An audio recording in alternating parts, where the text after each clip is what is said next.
Very interesting. What do you mean, very interesting? It was stupid. Yes, it was stupid. But it was also very interesting. Not as interesting as it was stupid. Nonetheless, it was still interesting. Stupid. Oh, everything is just too interesting. Very interesting. Yes, that's from Laughing from years and years ago. Who was that? Artie Johnson, and who else was it? Peter Sellers. Oh, my goodness.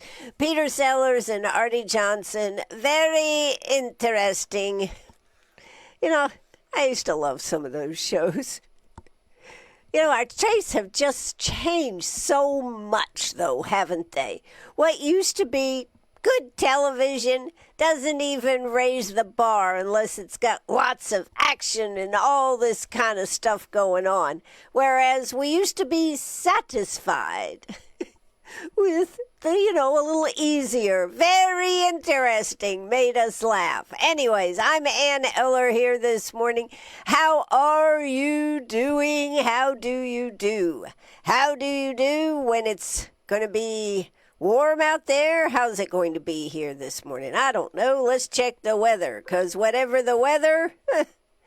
we will be ready, whatever the weather. Not necessarily, it's just what I say. All right now it is 79 degrees out there, feels like 84. We are headed for a high today of 94 degrees. Plenty of sunshine, high of 94. Tonight looks like mainly clear skies, low of 68. Gosh, was it yesterday night? I think it was yesterday night or the night before. Did you happen to see the very pink moon that was out there? Pink-orange moon? Oh, yes. That's right. Well, Stephanie says here this morning, remember when Carol Burnett, Lucille Ball, and Dick Van Dyke were just good, clean entertainment? Yeah, I do. That's what I'm talking about. Bringing that up, yes, I certainly do. And Dick Van Dyke used to fall over the ottoman, and everybody thought it was funny. I don't even think anybody would snicker anymore, would they? I don't know. The world is just so different. And whenever they try to bring back something like that, nothing happens. It's a no-go. We've just become obsessed with things going to the limit, right? Kind of like in some aspects, what was it? The Romans, who got to the point where they'd sit in the Pantheon and they'd want to see people killed or destroyed, the bullfighting, the bull goring them, and this type of thing. It is amazing how society, we'd like to say, evolves, but I'm not sure it's evolving when you become so into that. But yeah, those shows that just made us laugh. The entertainment shows. Hee-Haw. I mean, Hee-Haw was a derivative of what was it? Laugh-In, And all these shows were just designed to be fun and relaxing. Now we have to stay on the edge of our seats, and we go to social media to see who is being the most outrageous on comments and this type of thing. If you just read the posts, it's like ho-hum. Then if you go in and read the comments, that's where everything really gets interesting. Yeah, Stephanie says, yes, it seems everyone wants violence, foul language, and nudity now. Bring back Archie Bunker and the Jeffersons. That's true. And do you remember when Archie Bunker was on? That show was just outrageous, and it was bigoted and all these other things they say. Look at where we are today in the world. A very different place. So, I think that's good to remember, and it's good that we're still around to remember. And I, for one, but you know what? They wouldn't even be able to sell, probably, a funny variety type show.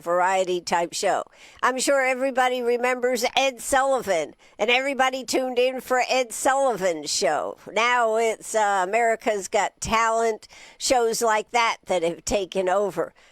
And the difference, though, to me, the real difference is when we only had 3 channels, we all watched basically the same thing, and when we came into work or to go to school or wherever we gathered, we all would talk about the show that was on, whether it was Dallas and what did dastardly JR do, or whether it was Falcon Crest, or, any of those shows, talking about the little clips on Laugh-In, Goldie Hawn, and, the whole show. Everything was so different, and yet you and I are still here. Isn't that amazing? I think it's rather amazing, actually, that we are still here. Here, remember this? Let's see. Can I pull that up? Yes. Oops.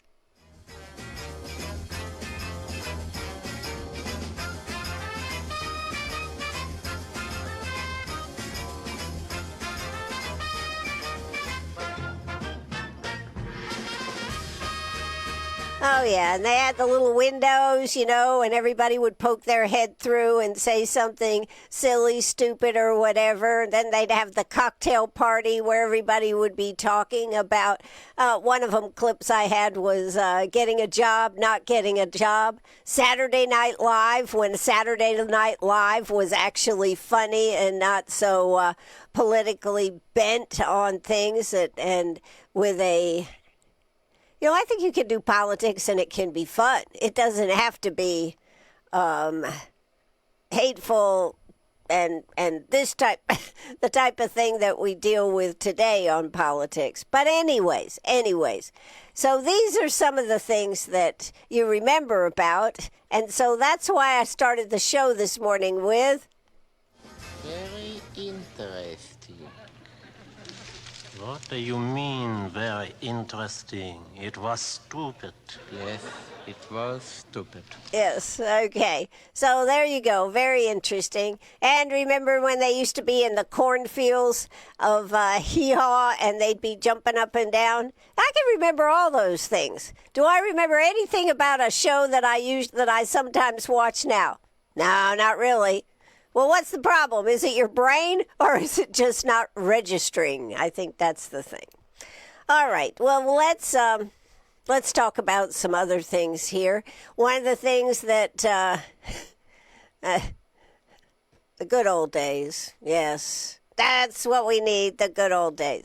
All right, we were starting to talk about the weather. Then we took a right turn to a left turn, and we didn't really finish with the weather. So I guess we should go back to the weather. All right, 79 feels like 84, high of 94. Plenty of sunshine, no real chance of any rain. It is Wednesday. This month is basically done, right? Whew, Friday will be the last day. Thursday is a high of 89, low of 67, plentiful sunshine. Friday comes in with a high of 92, low of 71. And again, not really plentiful sunshine, not really any chance of rain. However, on Saturday, we are looking at a really cool 88 degrees for the high, low of 71. And yes, looks like Saturday, increasing clouds with showers arriving sometime in the afternoon, high of 88, chance of rain 40%. And Saturday night, cloudy with occasional rain showers, low of 71. Chance of rain is 60%. Coming in on Sunday is a high of 84. Another cool day, folks. Showers likely. Let's see. Thunderstorms. Storms may contain strong gusty winds. This is on Sunday. High of 84. Chance of rain is 90%. And a low on Sunday night, 71. Showers likely and possibly a thunderstorm during the evening. Storms may contain strong gusty winds. Chance of rain continues at 90%. Monday, we're still going to have some rain hanging around. Looks like a high of 87, low of 71, and about a 60% chance of rain. So that's your local weather forecast brought to you by WCRS at our news desk right here. Da da da da. We have it. Who is part of the news desk? Well, let me show you a picture. She's working hard here this morning. Penny, are you on the weather? Yeah, my paws got wet. That's how I know the weather is what the weather is. Yes. You know, Penny, I started this when she was a puppy. And be wary of anything you start when something is young, puppies or otherwise. I started when she would go out and the grass would be all wet and everything. I kept a towel right by the door and I'd just wipe off her paws and her underneath her belly there and everything so she wouldn't be getting it all over the house. Well, now she walks in the door and this is what she says. She puts one paw out. She puts one paw out and goes, "Wipers, my paws." And then I do the other paw, and then she goes, "Don't forget the back legs and my belly. Get my belly." All right. I've been well trained by Penny. That is what I can say about this. I have been well trained by Penny. So that's a little behind the curtain with Penny. Every morning I go in her room. I say, "Are you getting up this morning?" And she usually rolls over and looks at me. Do I have to? She's really very chill, except when it comes to people being around. And then she goes into what I like to say is Marilyn Monroe mode. She's got the Marilyn Monroe complex. She wants to be loved by everybody, don't you, Penny? Yeah, she goes, "Don't talk about me." All right, we're not talking about you. Let's go ahead and talk about a few other things in the news here this morning. We've got the train derailment, which really I think was a bigger deal than what we first thought. But it is getting cleaned up. I mean, I guess it was 21 cars that they've actually removed. They've made significant progress at the derailment site in Lawrence County, removing all rail cars from the tracks and completing most track repairs overnight. The primary focus now shifts to repairing the damaged lower railroad trestle over Lake Greenwood. As part of the repair process, CSX has installed a turbidity curtain, yellow boom in the photos that they had shown on Facebook there, which is weighted barrier that extends down into the water to help contain sediment. They also plan to build a cofferdam to support the trestle repair activities. These measures are not related to yesterday's spill, but are being implemented solely to facilitate repairs to the trestle. Once all the equipment is in place, CSX will begin driving new support piles as part of its trestle repair. They should have started the work yesterday. Residents and visitors in the area should expect increased noise while this work is underway. I am just going to take and make an aside here. This is a personal observation by me. I dare say that last sentence, let's see where it says, these measures are being implemented. Okay. Where was I? Okay, here it is. Residents and visitors in the area should expect increased noise while this work is underway. You don't think that county government, our Greenwood County government, is just a tad sensitive to the fact of data centers and the noise and all the issues that have ensued about data centers and the noise, do you? To put that in there. I dare say 5 years ago they would never have even bothered to put that thing about extra noise in there. But now they've become very sensitive to what needs to be put in a news release. This is just a little ha-ha funny aside by Ann Eller. It says, boaters, only one of the elevated openings of the railroad trestle is open for passage. Please use extreme caution and follow all directions if you must travel through this area. It says, in addition, a containment boom has been placed in the water as a precautionary measure. This floating barrier helps provide surface level containment to ensure there is no residual impacts from the sodium borate, the borax, a common ingredient in laundry detergent that was released from one rail car. There is no evidence that any material entered the water. This is just a precaution. So it also says, again, I think this is something that the county is very sensitive to. Reminder, the railroad tracks and railroad trestle are owned and maintained by CSX. All repairs to the railroad infrastructure are being managed by CSX. The company will conduct an investigation to determine the cause of the derailment. We will share that information as it becomes available. So that's a little note from the county government that was yesterday, and I haven't seen anything new going in there.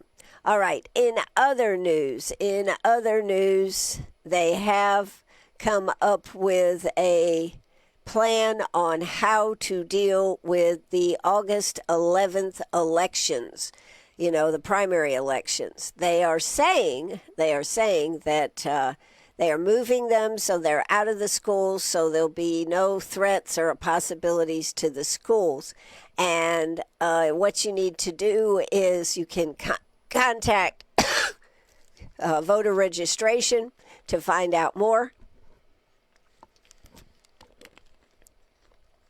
Most of the places where they were in schools has been moved. We've got a lot of churches stepping up. So as it gets closer, I'll definitely go over it again. But today, just note that you will not be voting in your standard location. For example, if you voted at Emerald High School, the new location is Westside Baptist Church.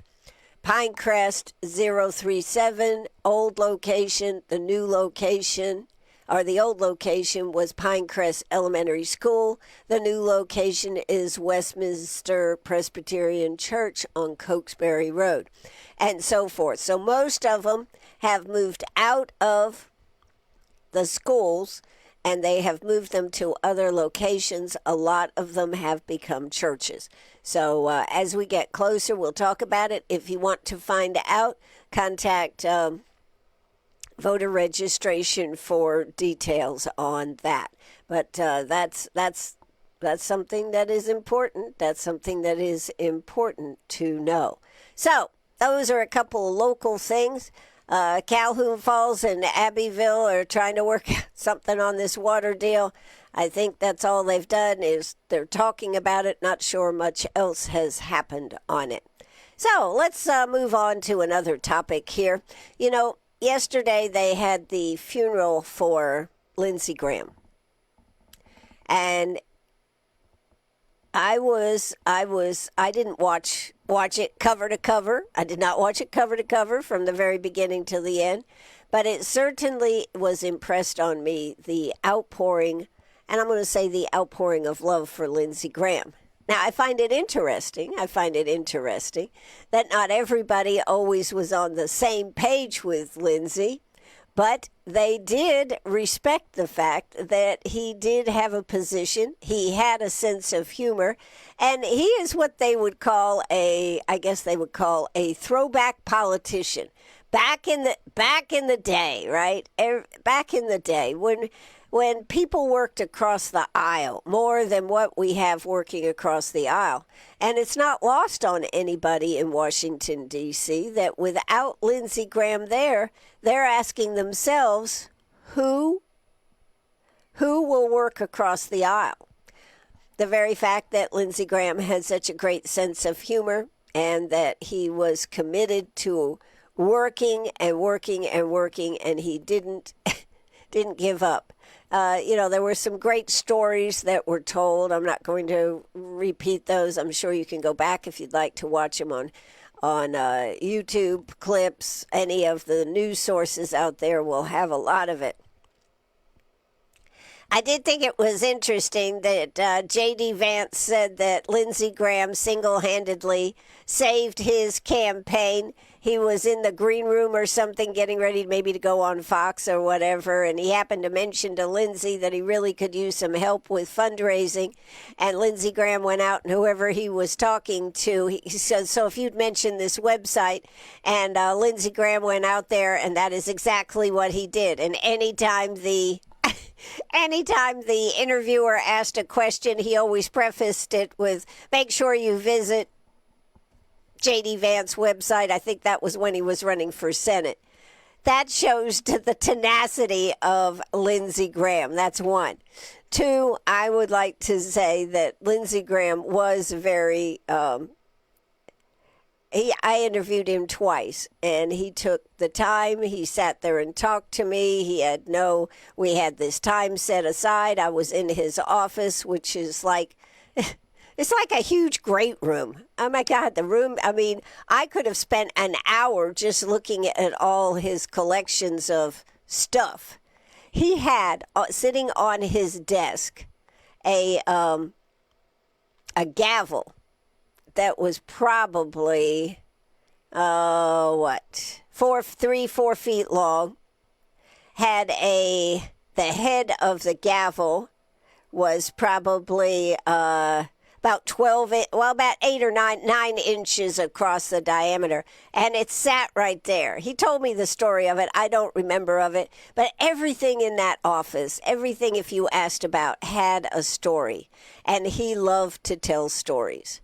And I just think that he took the time. He sat there with me. He was talking to all these big people, and yet I was from South Carolina. I was a know-nothing journalist other than I'd been coming up to Washington and asking questions, and he sat right there and treated me with a lot of respect, and I will always remember those interviews.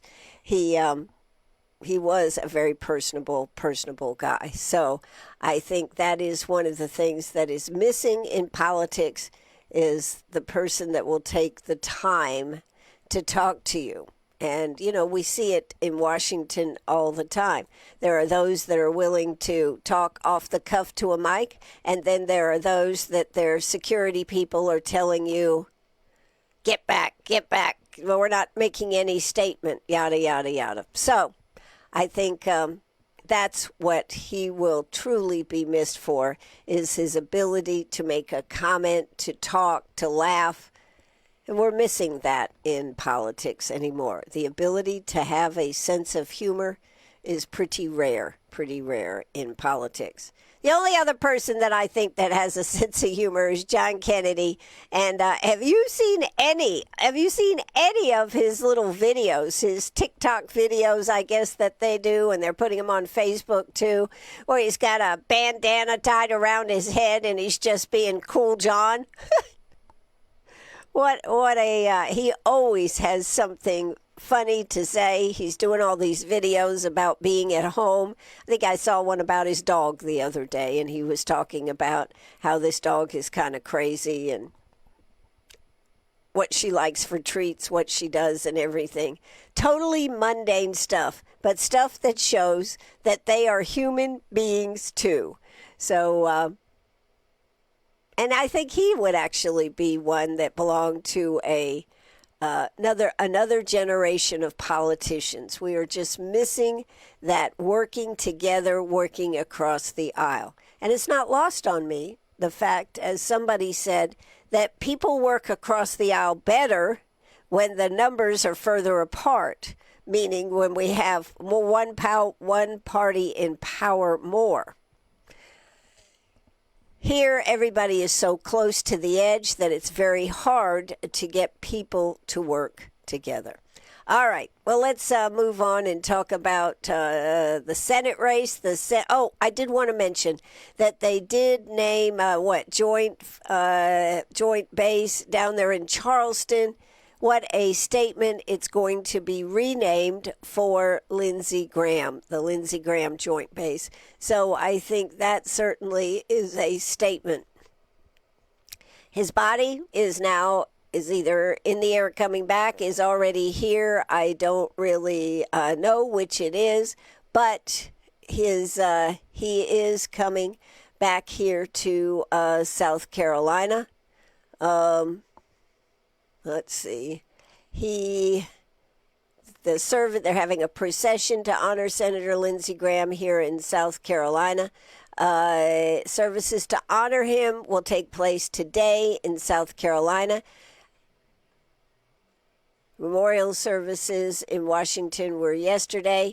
His body will then be transported back to South Carolina with a final visit to the South Carolina State House in Columbia, scheduled for 10:45 today. 10:45 today. The public will be able to pay respects along the procession route, which will run from the south side of the State House to the north side via the West Walkway. A caisson will then proceed down Main Street to First Baptist Church of Columbia for an additional service. Seating at the church is first come, first serve. And then a private family burial will follow in Pickens County. They will, if you're in Columbia or going to Columbia, some of the roads will be closed down in Columbia, so just be aware. Roads along the procession route will be closed between 10 and 11:30. No parking will also be allowed through noon Wednesday at certain locations here too. So if you are going to Columbia, be aware you may have to make some changes as to how you are doing things. But it was an excellent send-off. I think it meant a lot to a lot of people in the Washington, D.C. of note, our whole South Carolina. Really, our delegation from Sherry Biggs spoke very eloquently. Tim Scott and more spoke about things. I did want to make one last note. Lindsey Graham, niece, really gave the folks yesterday when she spoke at the funeral about her uncle, and that he was definitely the patriarch. He was a terrible driver. Which I thought was rather interesting, and but he was always there for the family. And of note, she found out that she was pregnant, called her mom anyways on Saturday, July 11th, the day that Lindsey Graham, or that Saturday in the night that he died. Darlene was her mother, called Lindsey to tell him she never got through to him. So from that standpoint, sad, but I just happened to think, because one of the things you always think about is, well, is it going to be a girl? Is it going to be a boy? This type of thing. I happen to think, I'll bet heavy dollars that child, whether it is a boy or a girl, will be named Lindsey. What do you think? I think it's a good possibility, Ann. All right. I'm Ann Eller. This is WCRS Radio. We are right here in Greenwood. So yesterday was also the last day that candidates could sign up to run for Lindsey Graham's senator seat. Rather interesting. They were having the funeral, and then they were also having people sign up. But 12 people signed up. The South Carolina Republican Party threw several out, however. One of them, Danny Ford, signed up at the very last minute. Now, here's an interesting question. It costs $10,000, I'm always about the money, $10,440 to put your name in the hat. If they take your name off the register rolls before the election even gets started, do you get your money back? That's what I want to know. Anyways, Danny Ford did put his name in the hat. He was booted out. Because he was evidently something about his voting they've got this new thing with the South Carolina Republican Party. You have to have voted in a number of past elections to be able to be a candidate. This is one of the rules they've come up with. Evidently, Danny did not vote. That is the reason they took his name off the ballot. I believe that is correct. They also took a couple of others for residency requirements. But here, to me, is the interesting question. Okay, you can be from anywhere to put your name on the ballot to run in any state for a congressional office, Senator, House of Representatives. You do not have to be a resident of that state. But in South Carolina, the Republican, I guess if you're running as a Republican, I don't know about the Democratic Party, but this is, since it's a Republican primary, the Republican Party says you have to be a resident, so they booted those people off. So the man from Charlotte and the other man that was also running, I guess, got booted off too. So that leaves us with 9 candidates. We're not going to spend the time talking about the 9 candidates. We'll hear enough about it in the next 2 weeks that we all will be sick of it. But just to say, there were 12 that signed up, only 9 qualified to have their name on the ballot. But that $10,000, do they get a refund, or do they just keep it and say, sorry, you should have read the policies before you put your name in the hat? I don't know. We'll have to try to find that one out. In other stories, I found this one just because I was looking for something uplifting. Yes, it's true. Sometimes you just need an uplifting story. And in Minnesota, in the assisted living homes there, they were not allowed to serve them alcohol. Yes, let me say that again. They were not allowed to serve them alcohol. This was a state law. So this one lady there in Minnesota decided she did not like this at all. So she decided to make a case of it.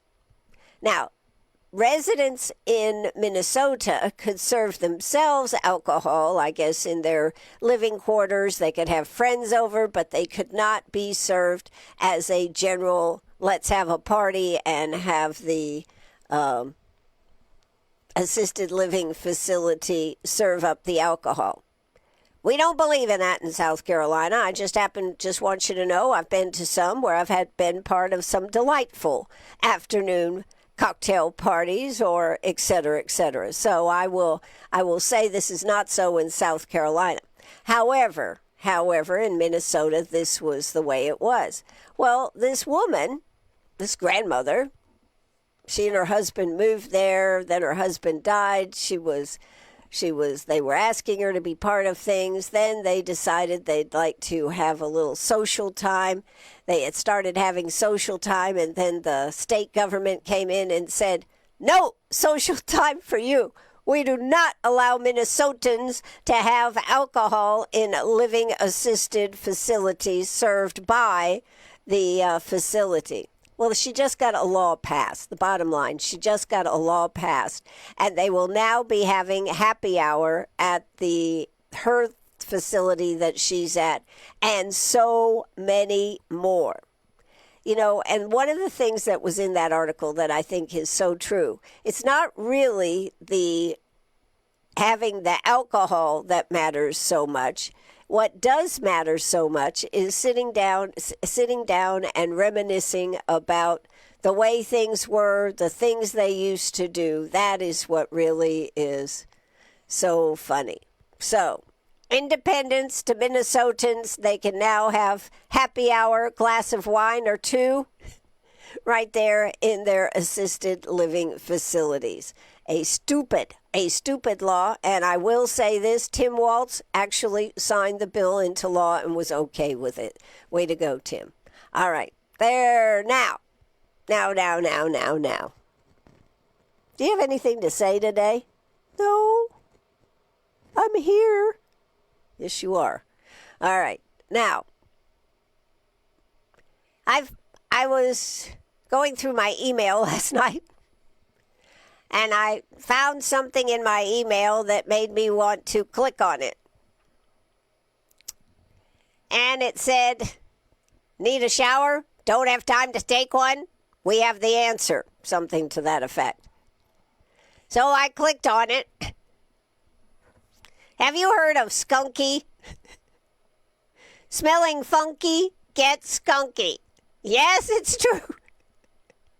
It is a big sheet, like a heavy-duty paper towel, something like that. And when you add water to it, it gets soapy, and you can wipe your skunky body down and not smell funky. I just thought I'd put that out there. You might want to check that out. They say it is good if you're out working in the woods, you're on the courts, basketball, tennis, whatever, and you're feeling and you smell a little skunky. Well, you don't have to. You smell a little funky. You can get skunky and not smell funky. So there you go. That is my lighthearted story for today. A new product on the market. You know, they've had different ones like this in the past. To me, though, calling it skunky and don't be funky is a unique marketing concept. So I like that a lot. All right, there are a couple of things that I want to make sure that you know about for coming up this evening.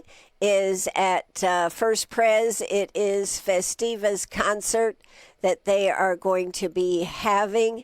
That's going to be a good one. It is at It's a free brass concert tonight. The Festiva Cultural Art Series of First Presbyterian Church of Greenwood. It's at 108 East Cambridge. Hosts the King's Brass for a free concert open to the public. Also, the group will be joined by Lakeland's area musicians, including Cody Bird, Eddie Siegler, and Barry Wilson on select musical numbers. So they'll be doing all different kinds of music. And First Pres in the chapel part there just has a beautiful place. The hall that they have there is a beautiful place, but on top of that, it's got great acoustics. That is at 7 p.m. tonight. It's free. You should go to it. They do wonderful concerts over there. I'm sure this one will be too. Again, that's the King's Brass. King's Brass is the name of the group, and if you want to look them up online, you certainly can. All right. They also are going to have the Art Center is marking their anniversary this Friday, and they're going to have a display for this. It's called In Water on Paper, is on view at the Art Center of Greenwood. Public reception for the art show with food and a cash bar is scheduled from 5 to 7 on Friday, showcasing nearly 50 watercolor works on paper. This show is presented in honor of the Art Center of Greenwood's 20th anniversary in the historic Federal Building and is celebration of a special birthday for the center's founding director, Anne Craig. Since her retirement, Craig has devoted herself to the study of watercolor painting under the mentorship of esteemed watercolorist Bill Uppergraf. This is going to be a very special display, and so nice to see somebody after retirement doing something that she loves. She had worked with the Art Center. In fact, we have a lot to thank Anne Craig for the beautiful design and how it all turned out, because she was involved when they took the Federal Building and turned it into the Art Center, and it certainly has been a beautiful facility ever since. So that is going on. And then Saturday night, they're having retro rock. Saturday at 7, the Uptown Market in Greenwood welcomes Vintage Vixens to the stage. 220 Maxwell Avenue for a free concert. This is an all-female band, delivers 60 rock favorites with a groovy, hippie vibe, and has previously performed in many locations, notably one of them, the Abbeville Opera House. It says, bring your lawn chairs to this show, So I think this is going to be a fun one. They certainly dress the role, and I would say if you want to dress in your best hippie attire, go for it. Go for it. Don't think they're giving any prizes, but it'll put you in the groove. And this really reminds you, when I started looking at the pictures of it, just FYI, it was reminding me of how we may have dressed back in the day. So there you go. That's but it looks like it's going to be fun. They're going to be playing it's a cover band, 60s, 70s, and early 80s music. I've listened to some of their music. Should be a fun concert. So that is Saturday night at 7 p.m. Also, this is just a note, Christmas in July fundraiser. Thursday, Northside Baptist Church in Greenwood is hosting Faith Home's Christmas in July fundraiser at 6:30 p.m. With the Hank Parker and the Faith Home Choir. Individual tickets are $35, and purchase includes a meal. You can get your tickets from faithhomenetworkforgood.com. That's faithhome.networkforgood.com. Of course, there's a lot more events. That's just a highlight of a few of the events that are going to be going on in our community. Certainly hope we see you there tonight at First Pres for that brass concert. That should be pretty darn great. All right, so where are we at here? And we are getting into almost the end. I've got a new word for you.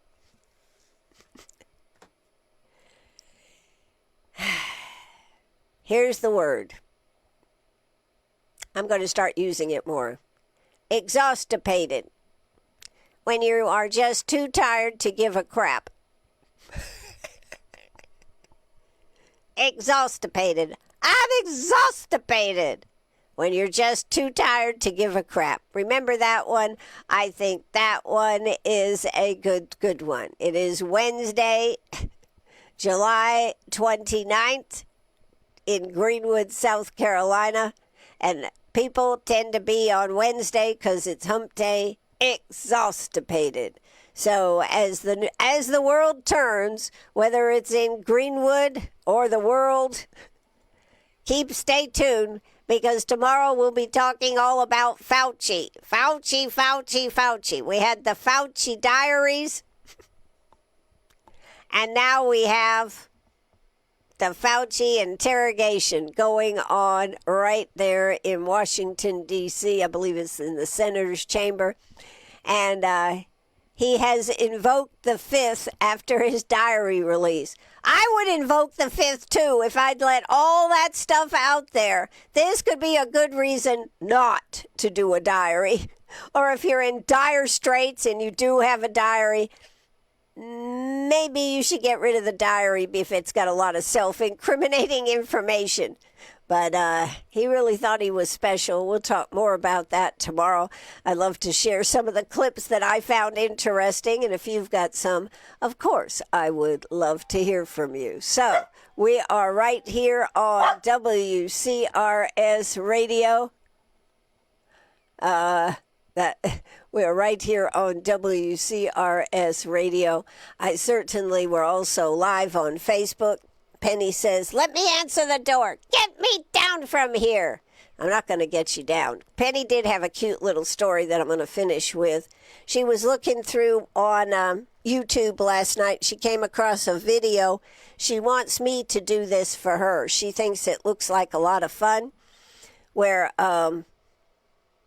these dogs, I think it was in Freeport, Maine, Of course, they have a lot of leaves up there, and so the owner takes and puts the leaves in big piles, and ever since his dog was a puppy, it would go and jump in the pile of leaves and just loved the experience. So Penny thinks that we ought to try to get enough leaves together so she can jump in the pile. She thinks that would be awesome. Of note, the man had one dog, and it was a puppy, and then they got another dog. I think they were golden retrievers. Got another dog, and the other dog was shown the way by the older dog, so now they both go out there and jump in piles. The owner says in order to have enough leaves on hand, particularly if it's been raining or something, he goes out with a hairdryer, a blower, but he goes with a hairdryer. It shows a man out in the yard with a little hairdryer trying to blow dry the leaves. That's a hoot right there. And then he also builds a cover over the leaves to keep them so his dogs can have a place to jump in the leaves. Now that is commitment, isn't it? Penny goes, yes, it is. And that's Penny's story for today. Got a good story to share with Penny? 864-332-9355. Or you can send it to info at WCRS.com. Is that right? I think so. Let me double check. How can I forget this at a time like this? But just call or text 864-332-9355. I'll try to have it right for tomorrow. Have a great day. No show this afternoon. We're getting ready for an onslaught of people coming on the radio next week, so stay tuned. Bye-bye, everybody. Have a great day. This is WCRS Radio. We will drop the curtain. We will cue the music and tell you, see you in the morning. Take it away.